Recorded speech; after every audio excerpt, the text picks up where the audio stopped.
सर्वांना स्वागत आहे तुमचं माझ्या चॅनलमध्ये। तर इथे सांगायचं जर झालं तर योगिता काल काय कमालची खेळलेली आहे। निक्की आणि जान्हवी इथे तिचं जे जॅकेट आहे ते चांगलं असं ओढून ताडून काय काय करत होती, तिला लागू पण शकत होतं। तर इथे सांगायचं जर झालं तर निक्की आणि जान्हवीने खूपच त्रास दिलेला आहे योगिताला। योगिता तर निक्कीच्या अंगावर बसली होती नंतर।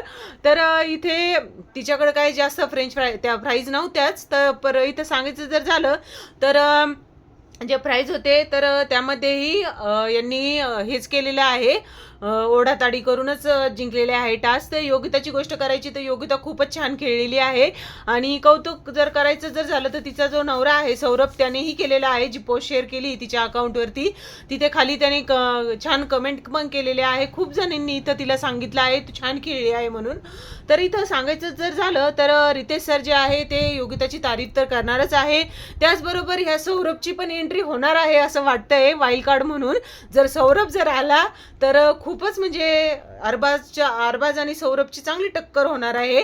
जर आला तर तोडीस तोड असे भेटणार आहे। खरं पाहायला गेलं तर वैभव आणि अरबाज हेच दोघं जण असायला पाहिजे होते ऑपोजिट असे, पण नाही होऊ शकलं। सूरजने चांगली टक्कर दिलेली आहे ते।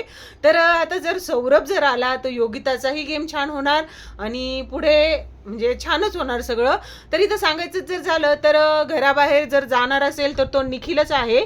निखिल आज घराबाहेर जाऊ शकतोय। तर आता विकेंडच्या वारमध्ये म्हणजेच भाऊंच्या धक्क्यावरती कोणाकोणाची वाट लागतीये बघायला तयार राहा आणि असेच व्हिडिओ बघण्यासाठी चॅनलला सबस्क्राईब करून ठेवा।